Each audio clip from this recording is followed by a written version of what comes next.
My name is Holly Sinclair, and I'm 34 years old. 18 months ago, my father slid a piece of paper across the table and said, "Sign this. Sell the house to Madison for $250,000, or from today, you are no longer part of this family."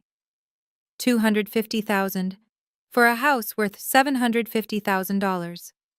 The house my grandmother left me, her only grandchild who stayed by her side for the last 5 years of her life. They thought I would cry. They thought I would crumble. What they didn't know was that before that family meeting even took place, I had already made a phone call to the CEO of the company where my sister works. Before I continue, if you find this story worth watching, please take a moment to like and subscribe, but only if you genuinely enjoy it. And if you'd like, drop a comment telling me where you're watching from and what time it is there. Let me start from the day my grandmother passed away. Growing up in the Sinclair household meant living in Madison's shadow.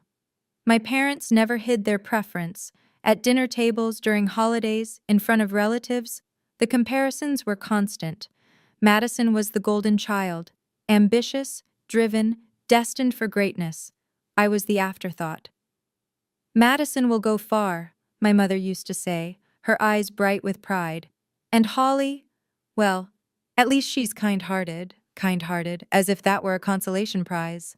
When I chose to become an elementary school teacher, my father's disappointment was palpable. He stopped asking about my work entirely. No more "how's the job?" No more "any promotions coming up?" Just silence where interest should have been. But when Madison landed her position at Mercer and Associates, a prestigious real estate development firm, my parents couldn't stop talking about it. They told every aunt, every uncle, every neighbor who would listen. Their younger daughter was climbing the corporate ladder. Their younger daughter was going places. At family gatherings, the pattern was always the same. Everyone would crowd around Madison, asking about her latest deals, her corner office, her company car. And me? I sat at the edge of the conversation, invisible. "So Madison, tell us about that new project downtown," Uncle Robert would say. No one ever asked what I was teaching that semester. No one wondered about the students whose lives I was shaping. To them, teaching children to read wasn't an accomplishment worth discussing. The first sign I was being dismissed happened so gradually I almost missed it. Somewhere along the way, I had become furniture in my own family, present but unnoticed, functional but unremarkable. I accepted it then. I wouldn't accept it forever. Grandmother Eleanor was different. She saw me, really saw me, when no one else bothered to look.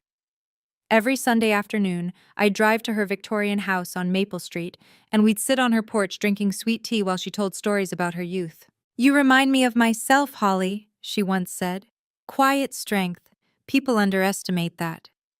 When the doctors diagnosed her with stage 4 pancreatic cancer, everything changed.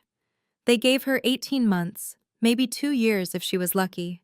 Madison was too busy to visit. A new project at work, an important client dinner, a conference in Chicago. There was always something more pressing than a dying grandmother. My parents came once, stayed for 45 minutes, and never returned. "It's too hard to see her like this," my mother explained over the phone, as if their discomfort mattered more than Grandma's loneliness. So I made a choice. I took a leave of absence from teaching. I moved into the guest bedroom of that Victorian house. For 5 years, I was there, administering medications, cooking her favorite meals, holding her hand through the long nights when the pain was unbearable. My mother called once during that time, not to ask how Grandma was doing, not to offer help. "You're wasting your time, Holly," she said. "It's not like she has anything to leave you." I hung up without responding. Grandma Eleanor passed away on a Tuesday morning in April, the sunrise painting her bedroom in shades of gold. Her hand was in mine. She was smiling. "I've prepared everything for you," she whispered, her voice barely audible. "Don't let anyone take it away." I didn't understand those words, not until the lawyer read her will. The reading took place in a downtown law office 3 weeks after the funeral. Mahogany furniture, floor-to-ceiling bookshelves, the kind of room that smelled like old money and important decisions. My parents sat on one side of the conference table, Madison on the other. I took the chair nearest the door. Mr. Patterson, Grandma's attorney, cleared his throat and began reading. I, Eleanor Marie Whitmore, being of sound mind and body, hereby bequeath my property located at 847 Maple Street to my granddaughter, Holly Elizabeth Sinclair, the only one who stayed when everyone else left. The silence that followed was deafening. My father's face went pale. My mother's mouth fell open. But it was Madison's reaction that I remember most vividly, her perfectly manicured fingers curling into fists, her jaw tightening with barely contained rage. "There must be some mistake," Madison said, her voice sharp. "Grandma she couldn't have been thinking clearly when she signed this." Mr. Patterson removed his glasses, polishing them slowly. "I assure you, Ms. Sinclair, your grandmother was fully competent. This document was witnessed, notarized, and executed according to every legal standard. $750,000. That was the market value of the Victorian house on Maple Street. And Grandma had left every brick, every floorboard, every memory to me." As the meeting concluded, Mr. Patterson handed me a sealed envelope. "Your grandmother asked me to give you this," he said quietly. "She said you should only open it when necessary." I tucked it into my purse without looking at it. Walking out of that office, I felt Madison's eyes boring into my back. When I turned to face her, I saw something I'd never seen before. She was looking at me like I was the enemy. The pressure started 3 days after the funeral. My parents showed up at the house, my house now, without calling first. They sat in Grandma's living room like they owned the place, their expressions a carefully rehearsed mixture of concern and disappointment. "We need to talk about the house," my father began. "What about it?" "It's not right, Holly. One person keeping all of this." He gestured at the high ceilings, the original hardwood floors, the antique furniture Grandma had collected over decades. "Family should share," my mother nodded vigorously. "Madison needs a place. She's thinking about her future. Marriage, children. This house would be perfect for her." "And what about my future?" I asked. They exchanged a glance, the kind of look parents share when a child says something naive. "Sweetheart," my mother said, "you're a teacher. You don't need a house like this. Madison is building something. She has ambitions." There it was. The same message I'd heard my entire life, dressed up in new clothes. Every day for the next 2 weeks, they returned, sometimes together, sometimes separately. My father threatened. My mother cried. They took turns playing good cop and bad cop, their scripts so predictable I could have written them myself. "If you don't share this with your sister," my father finally said, "you won't have a family anymore." I lay awake that night, doing the math. If I sold to Madison at the price they were demanding, I'd lose $500,000. I'd lose my home. I'd lose the last piece of Grandma Eleanor I had left. But if I refused, I'd lose my family. The choice seemed impossible. Until I realized something important. I could lose my family, but I couldn't lose myself. They called it a family meeting. It felt more like an ambush. My parents arrived at 7 sharp, settling into the living room chairs like judges taking their seats. Madison showed up 20 minutes late, breezing through the front door in a designer blazer that probably cost more than my monthly salary. She didn't apologize for her tardiness. People like Madison never do. "Let's get this over with," she said, not bothering to sit. "I have a dinner at 9. My father pulled out a document, a sales agreement, already drafted. "Here's what's going to happen, Holly. You sign this. You sell the house to Madison for $250,000. We put this whole mess behind us." I looked at the number, then I looked at my father. "The market value is $750,000, Madison laughed. It wasn't a pleasant sound. "Market value? Holly, do you even know what that means?" She crossed her arms. "Have you ever sold a house? Have you ever negotiated a real estate deal? I work in this industry. Trust me, $250 is generous. It's 1/3 of what the house is worth." "It's family price," my mother interjected. That's how families work. The conversation circled like a predator around wounded prey. Every time I raised an objection, they had a counter. Every time I stood my ground, they pushed harder. This is a family decision, my father said finally. But this is my house. Madison stepped closer, her heels clicking against Grandma's hardwood floors. It was Grandma's house. You just happened to be standing in it when she died. I was there for 5 years, Madison. And I had a career to build. Some of us have real responsibilities. She mentioned something about a project that required the house. She didn't elaborate. I didn't ask. After Madison and my father left, my mother stayed behind. She waited until their cars pulled away, then turned to me with tears already forming in her eyes. I'd seen this performance before, at school plays, at graduations, whenever she needed something from me. Holly, baby, can we talk? Just us? I gestured to the couch. She sat, dabbing at her eyes with a tissue she'd conveniently brought. You're tearing this family apart, she said. Do you understand that? Everything your father and I built, everything we sacrificed, you're throwing it all away for a building. It's not just a building, Mom. It's Grandma's home. It's my home now. It's wood and nails. Her voice cracked perfectly on cue. Family is blood. Family is forever. This house will crumble someday. But family is supposed to last. She reached for my hand. I let her take it. Don't you remember all those nights I stayed up with you when you were sick? Don't you remember how hard we worked to give you a good life? And this is how you repay us? The guilt rose in my chest like bile. She knew exactly which buttons to push. She'd been pushing them my whole life. I love you, Mom. I love this family, but I can't sell something Grandma trusted me to protect. Her expression shifted. The tears dried up faster than they'd appeared. I'm giving you 1 week, Holly. She stood, smoothing her skirt. 1 week to come to your senses. After that, don't bother calling me Mom anymore. She walked out without looking back.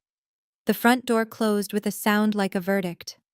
I sat alone in Grandma's living room, surrounded by her furniture, her photographs, her memory. And I wondered if keeping this house would cost me everything else. The phone rang at midnight. I was already awake, staring at the ceiling, when Madison's name lit up my screen. I considered not answering, but something told me I needed to hear what she had to say. Did I wake you? Her voice was different now, cold, professional, stripped of the theatrical warmth she performed for our parents. What do you want, Madison? I want you to understand something. A pause, ice clinking in a glass. This little standoff you're staging? It's cute, but you need to know who you're dealing with. I know exactly who I'm dealing with.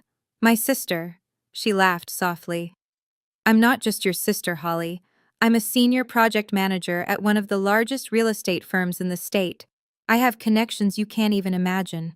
Lawyers, contractors, city officials, people who owe me favors. Is that a threat? It's information. Another pause. You work at a public school, don't you? It would be such a shame if someone started raising questions about a certain teacher's competence. Budget cuts are brutal these days. They're always looking for excuses to let people go. My blood ran cold. You wouldn't. I wouldn't have to. I know people who know people. That's how the real world works, Holly. Maybe they didn't teach that in your little classroom. She hung up without saying goodbye. I sat in the darkness for a long time after that, my phone still clutched in my hand. On the nightstand, Grandma's photograph smiled at me from its silver frame. Then I did something I'd never done before. I opened my laptop and typed 3 words into the search bar. Mercer and Associates Leadership. I didn't know what I was looking for yet, but I was done being prey. I remembered Grandma's words. Don't let anyone take it away. The sealed envelope had been sitting in my purse for weeks. That night, I finally opened it. Inside was a handwritten letter on Grandma's lavender stationery and a business card. My dearest Holly, if you're reading this, it means someone is trying to take what I've given you. I knew this might happen. Your parents never understood the value of things that can't be bought. If you need to keep the house while still protecting yourself, call the number below. Linda Torres was my attorney for many years before Patterson. She specializes in creative real estate solutions. She'll help you find a way. Remember, keeping something doesn't always mean holding on to it with both hands. Sometimes the smartest grip is the loosest one.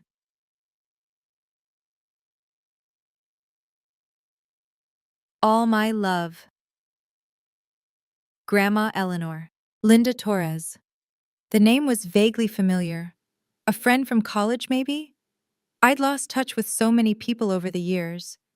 I called the next morning. Holly Sinclair? Linda's voice was warm but professional. Eleanor told me you might reach out someday. I'm glad you did. I need help. My family is trying to force me to sell my grandmother's house for a fraction of its value. Tell me everything. I did. Every threat, every manipulation, every midnight phone call. When I finished, Linda was quiet for a moment. Have you ever heard of a sale-leaseback agreement? No. It's simple, really. You sell the property at full market value, but you negotiate a long-term lease as part of the deal. The buyer gets an investment property, you get the money and the right to keep living there. My heart began to beat faster. But who would buy a house where the seller still lives? Linda's answer changed everything. Tell me, Linda said, where exactly is your grandmother's house? 847 Maple Street, the Victorian district. Silence on the other end. Then a low whistle. Holly, are you sitting down? Why? Because I just had a very interesting meeting last week. Mercer and Associates, one of the biggest real estate development firms in the region, is actively searching for a property in your exact neighborhood. My stomach dropped. Mercer and Associates, that's your sister's company. Yes, I know. Linda's voice carried a hint of something I couldn't quite identify. Amusement, maybe. Their CEO, Jonathan Mercer, wants to establish a satellite office on that side of town. High-end residential conversion. Your grandmother's house would be perfect. The irony wasn't lost on me. Madison worked for a company whose CEO was looking for exactly what I had. What's Mercer like? I asked. Strictly professional. Hates drama, especially personal drama. He's the kind of man who evaluates everything through a business lens. If a deal makes sense, he does it. If it doesn't, he walks away. Emotion doesn't factor into his decisions. I thought about Madison's threats, her connections, her certainty that she could make my life miserable. If Mercer buys my house, I said slowly, Madison would have to work there. Every week, from what I understand. He wants the satellite office to handle regional accounts. Project managers would rotate through regularly. The poetic justice of it was almost too perfect. Madison demanding my home, then being forced to report to it under her boss's authority. This isn't revenge, I said, more to myself than to Linda. No, it isn't. It's business. I could hear her smile through the phone. And it's a damn good deal for everyone involved. Well, almost everyone. Set up the meeting.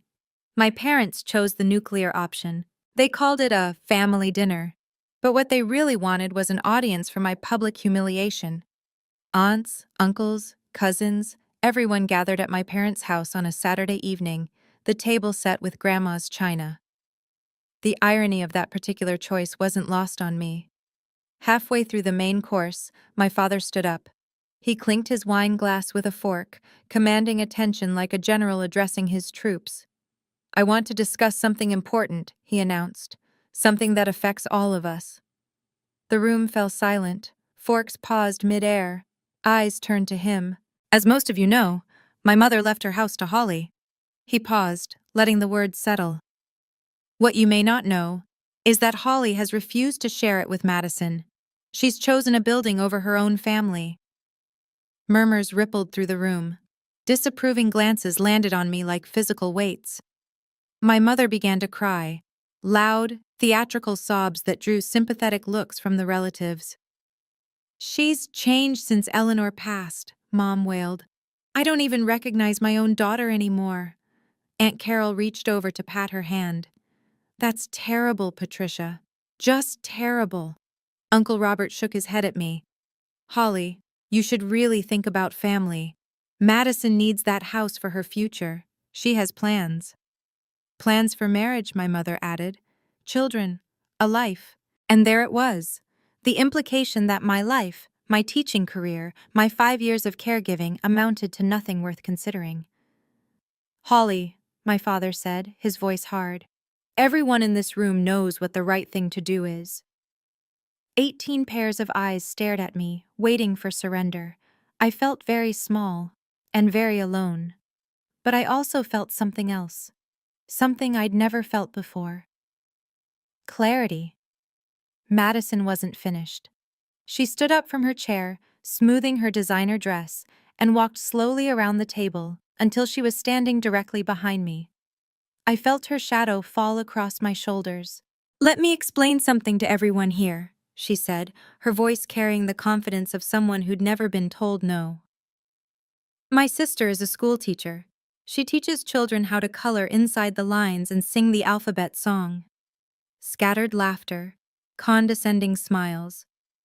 She doesn't understand real estate. She doesn't understand investments. She doesn't understand anything about building wealth or planning for the future. Madison placed a hand on my shoulder, the gesture of a superior addressing an underling. Holly was lucky enough to be in the right place at the right time when Grandma got sick. That's all. I was there for 5 years, I said quietly. Anyone could have done what you did, changed some bed sheets, made some soup. Madison shrugged. It's not exactly brain surgery. Aunt Carol nodded vigorously. Uncle Robert murmured agreement. I looked around the table at these people who shared my blood, who had known me since childhood, who were now treating me like a stranger, or worse, like a villain. And suddenly I understood. This wasn't about the house. It had never been about the house. Madison didn't want Grandma's property because she needed it. She wanted it because I had it. Because for the first time in our lives, I possessed something she couldn't have. And that was intolerable to her. You think you won something, Madison whispered, low enough that only I could hear. But you have no idea who you're playing against. This is my game, Holly, and I always win. I said nothing. But inside, something shifted. The fear dissolved. In its place was steel. I stood up. No dramatic speech, no tearful defense, just the simple act of rising from my chair while 18 people watched in stunned silence. I looked at my father first, then my mother, then Madison. Then slowly I let my gaze travel around the entire table, face by face, relative by relative. Thank you, I said, my voice steady. Thank you all for showing me exactly where I stand in this family. Holly, sit down, my father commanded. No. The word hung in the air like a foreign object. When had anyone in this room ever heard me say no? I walked toward the door. Behind me, I heard chairs scraping, voices rising in protest, my mother calling my name with practiced desperation. I didn't turn around. Outside, the night air was cool and clean. I sat in my car for a full minute, my hands trembling slightly on the steering wheel, not from fear, from adrenaline. Then I pulled out my phone and called Linda. It's Holly. How did the dinner go? About as well as you'd expect. I started the engine. Contact Jonathan Mercer. Tell him I'm ready to discuss terms. Are you sure? Once we start this process.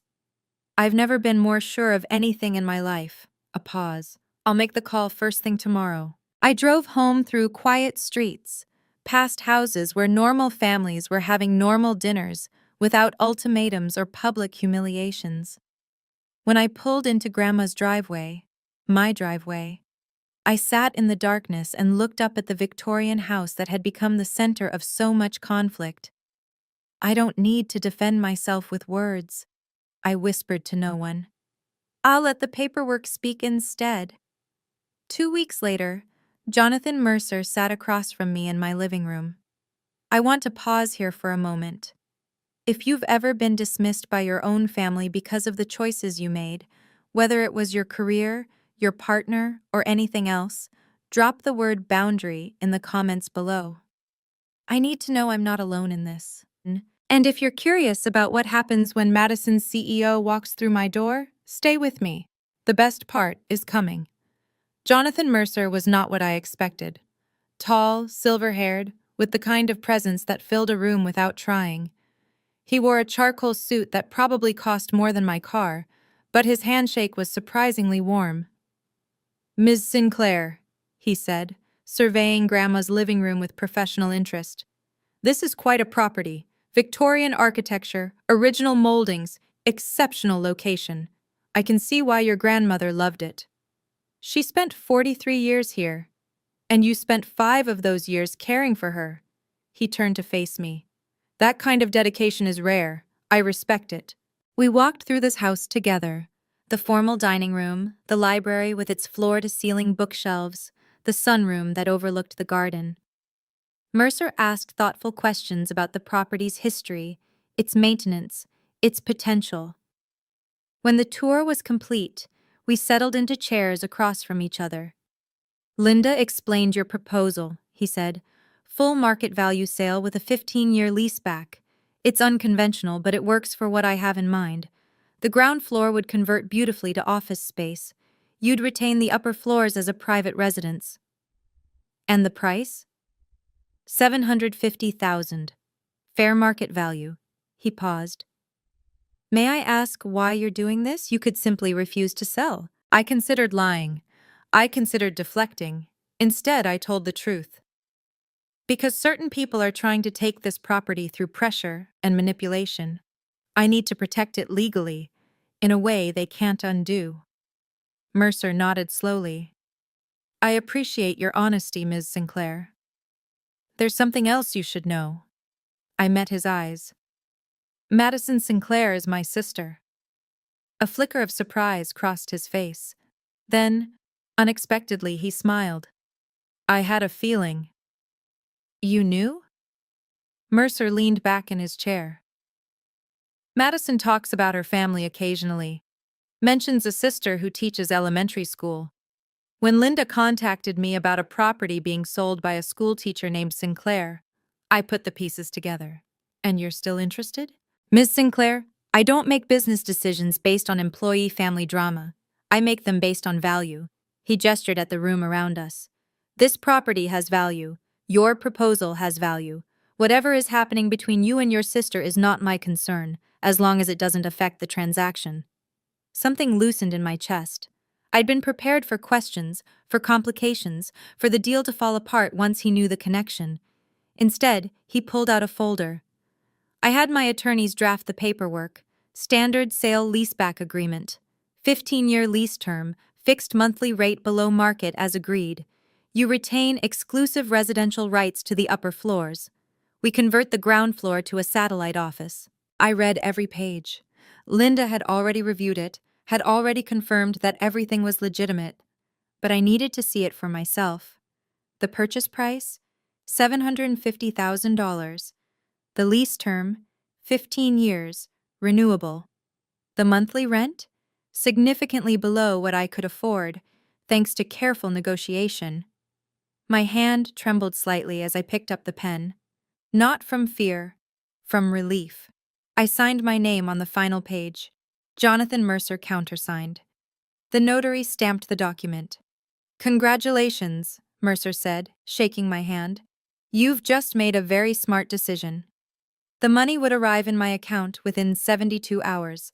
$750,000 minus closing costs. And I would still wake up every morning in my grandmother's house? "There's one more thing," Mercer said. "The satellite office opens next month. Madison will be assigned there." I smiled. The invitation arrived at Madison's desk 4 weeks later. I know this because Linda told me. Mercer's assistant had confirmed the details. A company-wide event celebrating the launch of Mercer & Associates' newest satellite office.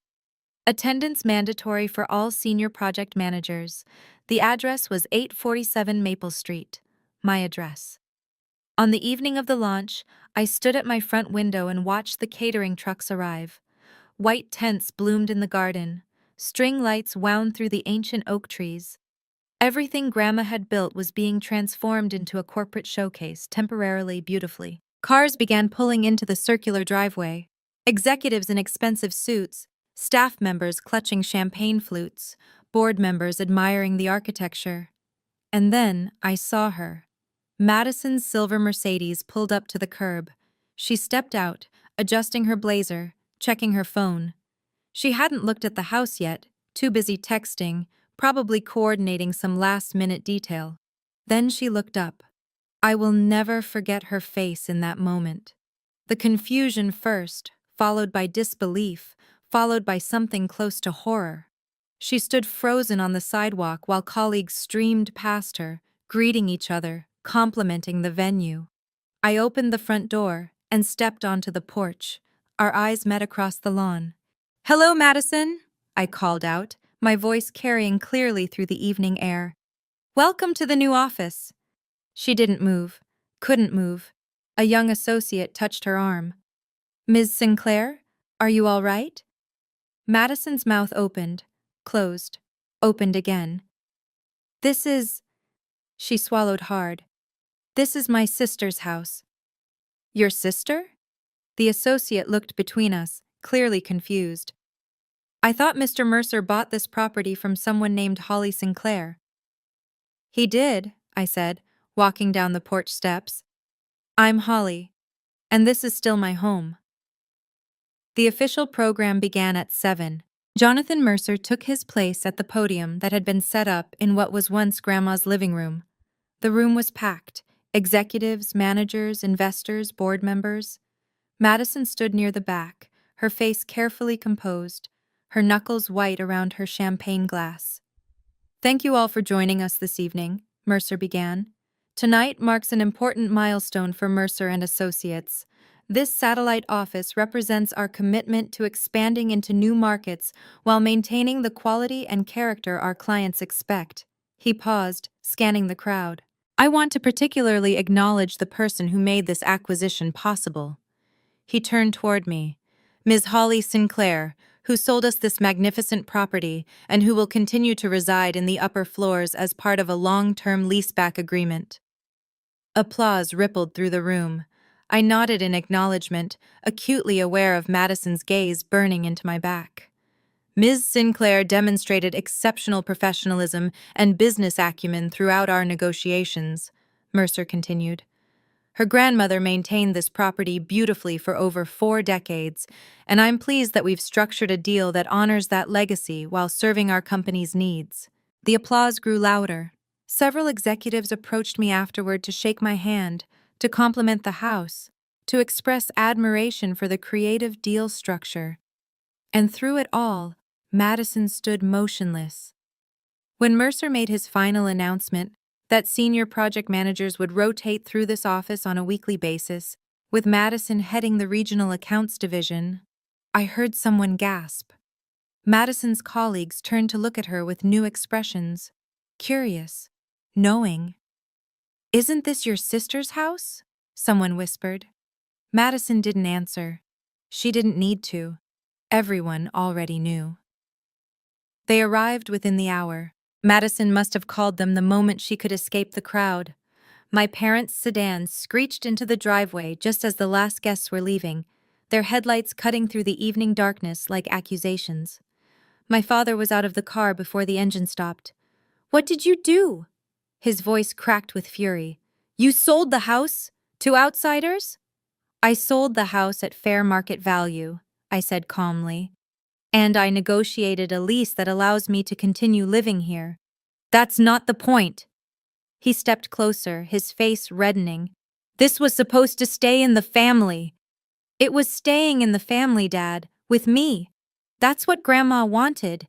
My mother appeared beside him, mascara already streaking down her cheeks. "How could you do this to us? How could you humiliate Madison in front of her entire company?"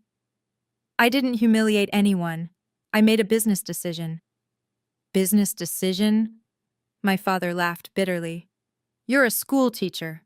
What do you know about business?" The words that might have wounded me a month ago now bounced off like rain on stone. I know enough to get full market value for a property you wanted me to sell for a third of its worth. I met his eyes steadily. I know enough to protect what Grandma left me. And Madison? You didn't think about what this would do to her career? Madison threatened my career first. She told me she would use her connections to get me fired. I let that sink in. I simply made sure I had options. My parents exchanged a glance. Neither spoke. I love this family, I said quietly. But love doesn't mean letting people take what doesn't belong to them. My father opened his mouth, then for the first time I could remember, he closed it without speaking. Word spreads quickly in corporate environments. Within a week, everyone at Mercer and Associates knew the story. The ambitious project manager, who had tried to pressure her own sister out of an inherited home. The sister who had quietly sold the property to their mutual employer. The poetic justice of Madison now reporting to work at the very address she had demanded be surrendered to her. Madison couldn't complain to HR. There was nothing to complain about. She couldn't appeal to Mercer. He had already made his admiration for my business acumen publicly known. She couldn't even avoid the satellite office, since Mercer had specifically assigned her to the regional accounts division housed there. Every Tuesday and Thursday, Madison's car pulled into my driveway at 8:45 a.m. I made a point of being visible, watering the garden as she walked past, collecting my mail from the box near the entrance, drinking coffee on the porch while she hurried toward the converted office space on the ground floor. We never spoke, but we didn't need to. Her colleagues noticed everything. The whispered conversations that stopped when she approached. The subtle glances exchanged behind her back. The shift in how people treated her. No longer the rising star, but the woman whose family drama had become office legend. "Is that really your sister's house?" I overheard a junior associate ask her once. Madison's response was clipped. "It's company property. But she still lives here. That's so awkward." Madison didn't answer, didn't. The worst part for her, I think, wasn't the professional embarrassment. It was the loss of control. She had spent her entire life accumulating power, cultivating influence, building a reputation as someone who always got what she wanted. And here was proof, twice a week, that she didn't. My parents stopped calling. For 3 months, there was nothing. No demands, no guilt trips, no surprise visits. The silence was strange at first. I had grown so accustomed to their constant pressure that its absence felt like a phantom limb. I didn't reach out. They needed space to process what had happened, and I needed space to heal from what they had done. Then, on a Sunday morning in October, my phone rang. "Holly?" My mother's voice was different, smaller somehow, less certain. "Hi, Mom." A long pause. I could hear her breathing, could almost feel her wrestling with words she wasn't used to saying. I just wanted to check on you." Another pause. "Are you doing okay?" It wasn't an apology. I hadn't expected one. But it was something. A crack in the wall she had built between us.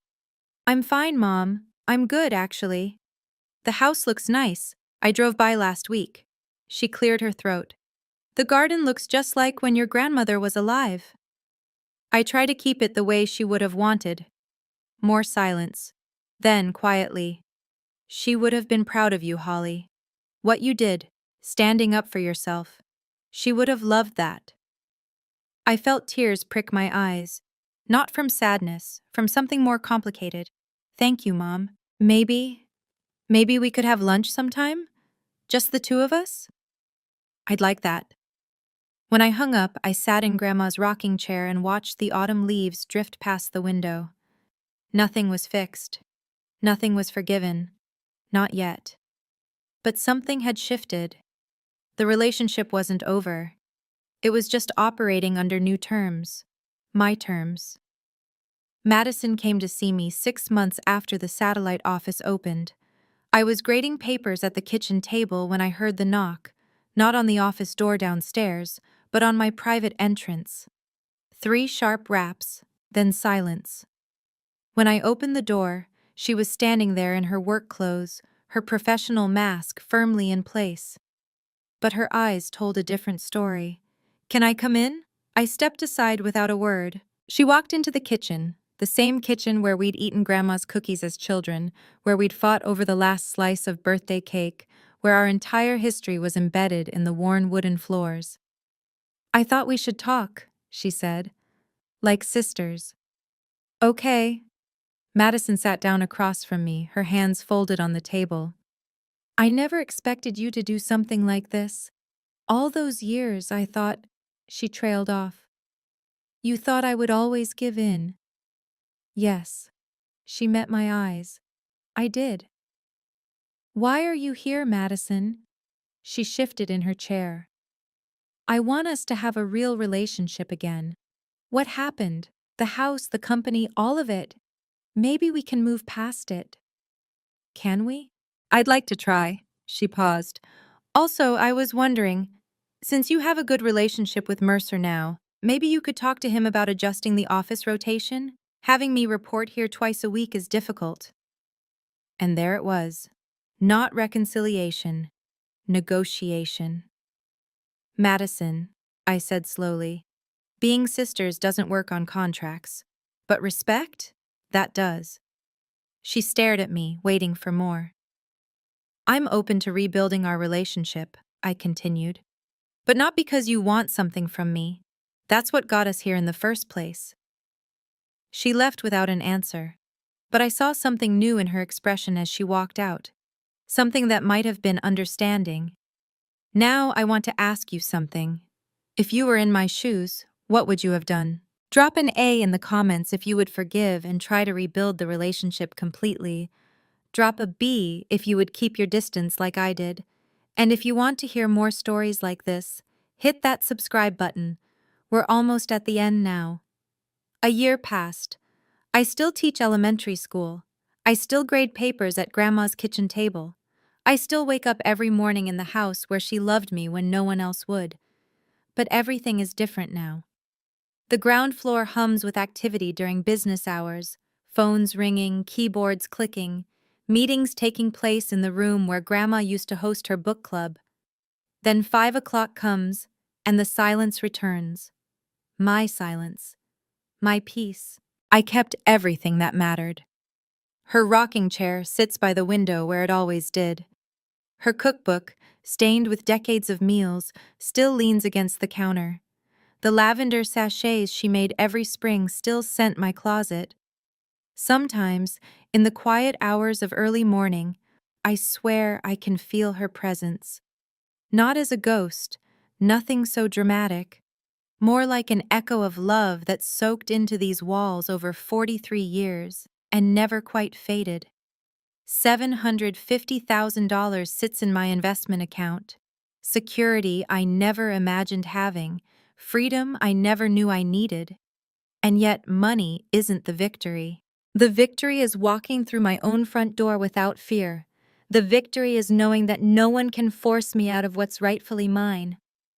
The victory is understanding, finally, that my worth was never determined by my parents' approval or Madison's achievements. Grandma knew that. She always knew. "You remind me of myself, Holly. Quiet strength." I understand now what she meant.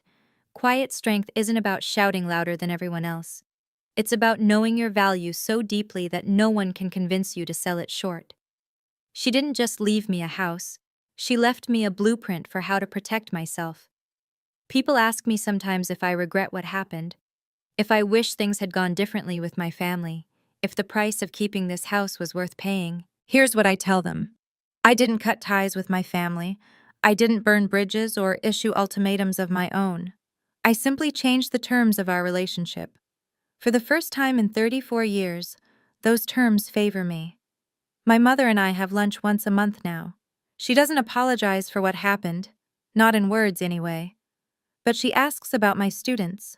She remembers their names. She listens when I talk. My father keeps his distance. I suspect his pride is still wounded. Maybe it always will be. But he nods when he sees me. And once, at Christmas, He said my grandmother would have been proud of how I maintain her garden. Madison and I exist in a careful truce. We're not friends, we may never be. But when she walks past my porch on her way to the office, she sometimes waves. And I wave back. Is that forgiveness? I don't know. Maybe it's something more complicated.